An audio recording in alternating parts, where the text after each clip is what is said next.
भारत का ऐसा चमत्कारी व रहस्यमय मंदिर जिसे भगवान शिव के 12 ज्योतिर्लिंगों में भी शामिल किया गया है। दोस्तों, ये अद्भुत मंदिर 6 महीनों तक बर्फ से ढका रहता है, लेकिन आश्चर्य की बात यह है कि इस मंदिर के अंदर जलता हुआ दिया कभी नहीं बुझता, जबकि 6 महीने तक कोई भी पुजारी या व्यक्ति मंदिर के अंदर प्रवेश नहीं कर सकता। मंदिर के कपाट बिल्कुल बंद रहते हैं। इस मंदिर तक पहुंचने का रास्ता काफी दुर्गम व मुश्किलों से भरा है। लोगों को ये कठिन यात्रा पूरी करने के लिए काफी संघर्ष करना पड़ता है, फिर भी लाखों श्रद्धालु हर साल यहाँ दर्शन करने आते हैं। दोस्तों, ये पावन धाम है केदारनाथ धाम। जो भी व्यक्ति यहाँ एक बार दर्शन कर लेता है उसके जन्म जन्मांतर के पाप नष्ट हो जाते हैं। दोस्तों, मैं अपनी इस वीडियो के माध्यम से आप सभी को केदारनाथ धाम के पास ले जाऊंगा। जो भी केदारनाथ धाम से जुड़े रहस्यों व चमत्कारों को सुनेगा, भोलेनाथ बाबा की महिमा को गहराई तक जान पाएगा और अपने सभी पापों से मुक्त हो जाएगा। इसीलिए बने रहें वीडियो के अंत तक हमारे साथ। और जो भी चैनल पर नया हो, प्लीज़ चैनल को सब्सक्राइब जरूर कर लें, ताकि ऐसी ही धार्मिक व रहस्यमय वीडियो आप तक सबसे पहले पहुंच सके। तो चलिए शुरू करते हैं बिना किसी देरी के। भारतीय राज्य उत्तराखंड में गिरिराज हिमालय की केदार नामक चोटी पर स्थित है। देश के 12 ज्योतिर्लिंगों में से एक सर्वोच्च केदारेश्वर ज्योतिर्लिंग का मंदिर। इस संपूर्ण क्षेत्र को केदारनाथ धाम के नाम से जाना जाता है। यह स्थान छोटा 4 धामों में से एक है। दोस्तों, शिवलिंग की उत्पत्ति का रहस्य। पौराणिक कथाओं के अनुसार हिमालय के केदार श्रृंग पर भगवान विष्णु के अवतार महातपस्वी नर और नारायण ऋषि तपस्या करते थे। उनकी आराधना से प्रसन्न होकर भगवान शंकर प्रकट हुए और उन्हें प्रार्थना अनुसार ज्योतिर्लिंग के रूप में सदावास करने का वर प्रदान किया। यह स्थल केदारनाथ पर्वतराज हिमालय के केदार नामक श्रृंग पर स्थित है।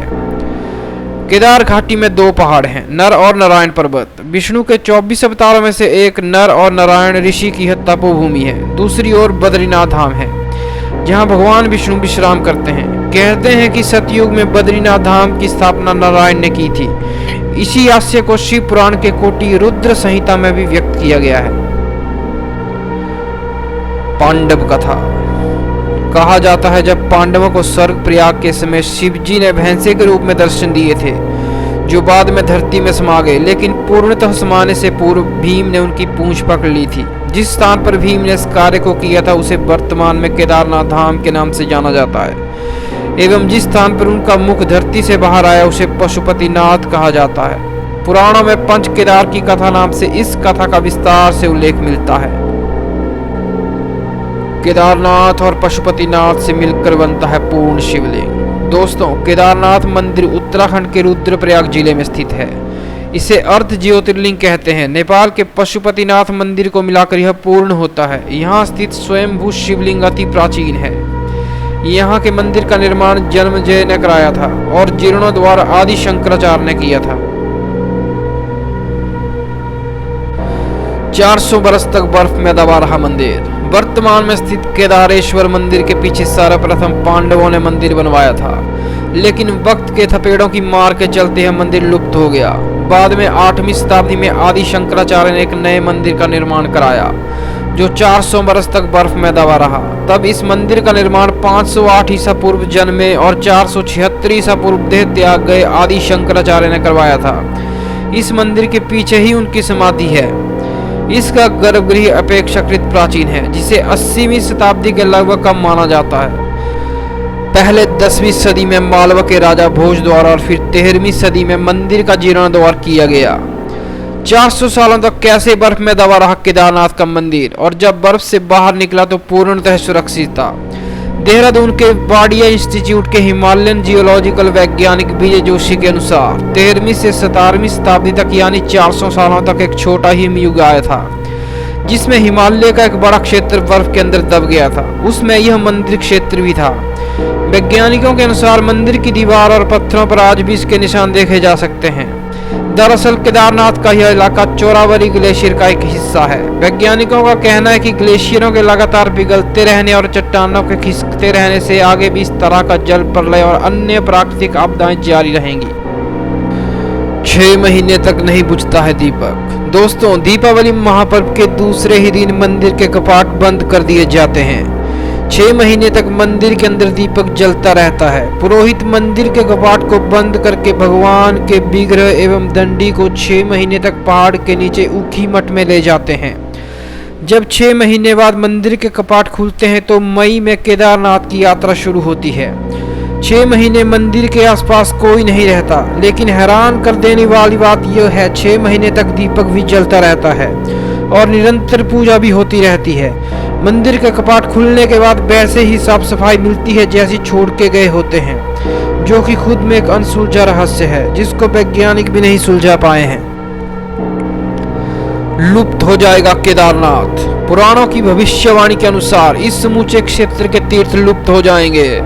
माना जाता है कि जिस दिन नर और नारायण पर्वत आपस में मिल जाएंगे, बद्रीनाथ का मार्ग पूरी तरह बंद हो जाएगा और भक्त बद्रीनाथ के दर्शन नहीं कर पाएंगे। पुराणों के अनुसार वर्तमान बद्रीनाथ धाम और केदारनाथ धाम लुप्त हो जाएंगे और वर्षों बाद भविष्य बद्री नामक नए तीर्थ का उद्गम होगा। विशालकाय चट्टान का रहस्य। 16 जून 2013 की रात प्रकृति ने कहर बरपाया था। जल प्रलय से कई बड़ी बड़ी और मजबूत इमारतें ताश के पत्तों की तरह ढहकर पानी में बह गई, लेकिन केदारनाथ के मंदिर का कुछ नहीं बिगड़ा। आश्चर्य तो तब हुआ जब पीछे पहाड़ी से पानी के बहाव में लुढ़कती हुई विशालकाय चट्टान आई और अचानक वह मंदिर के पीछे ही रुक गई। उस चट्टान के रुकने से बाढ़ का जल 2 भागों में विभक्त हो गया और मंदिर कहीं ज्यादा सुरक्षित हो गया। इस प्रलय में लगभग 10,000 लोगों की मौत हो गई थी। इस चट्टान को भीमशिला के नाम से जाना जाता है। कहा जाता है कि पांडुपुत्र भीम ने ही मंदिर की रक्षा के लिए चट्टान को वहां रखा था। आज भी यह चट्टान मंदिर के पीछे गुरु शंकराचार्य की समाधि के पास मौजूद है, जिसकी लोग श्रद्धा व विश्वास से पूजा करते हैं। कैसे बना होगा यह मंदिर, अभी भी रहस्य बरकरार। दोस्तों, यह मंदिर कटवा पत्थरों के भूरे रंग के विशाल और मजबूत शिलाखंडों को जोड़कर बनाया गया है। 6 फीट ऊंचे चबूतरे पर खड़े, 85 फीट ऊंचे, 187 फुट लंबे और 80 फीट चौड़े मंदिर की दीवारें 12 फीट मोटी हैं।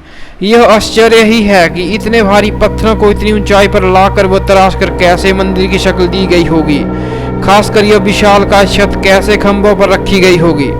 पत्थरों को एक दूसरे में जोड़ने के लिए इंटरलॉकिंग तकनीक का इस्तेमाल किया गया है। निरंतर बदलती रहती है यहाँ की प्रकृति। दोस्तों, केदारनाथ धाम में एक तरफ करीब 22,000 फीट ऊंचा केदार, दूसरी तरफ 21,600 फीट ऊंचा खर्च कुंड और तीसरी तरफ 22,700 फीट ऊंचा भरतकुंड का पहाड़। न सिर्फ 3 पहाड़ बल्कि 5 नदियों का संगम भी है। यहाँ मंदाकिनी, मधुगंगा, क्षीरगंगा, सरस्वती और स्वर्ण गौरी। इन नदियों में अलकनंदा की सहायक नदी मंदाकिनी आज भी मौजूद है। इसी के किनारे है केदारेश्वर धाम। यहाँ सर्दियों में भारी बर्फ और बारिश में जबरदस्त पानी रहता है। यहाँ कब बादल फट जाए और कब बाढ़ आ जाए कोई नहीं जानता। दोस्तों, ये थे केदारनाथ धाम से जुड़े कुछ अनसुलझे रहस्य, जिन्हें जानकर आप भी आश्चर्यचकित हो गए होंगे और आप भी केदारनाथ जाना चाह रहे होंगे। मुझे उम्मीद है आपको यह वीडियो पसंद आई होगी। अगर आप भी गए हैं केदारनाथ तो अपना पर्सनल एक्सपीरियंस कमेंट बॉक्स में हम सभी के साथ साझा कर सकते हो। वीडियो को ज़्यादा से ज़्यादा शेयर, लाइक व कमेंट करें और जुड़े रहें हमारे साथ आध्यात्मिक की यात्रा में।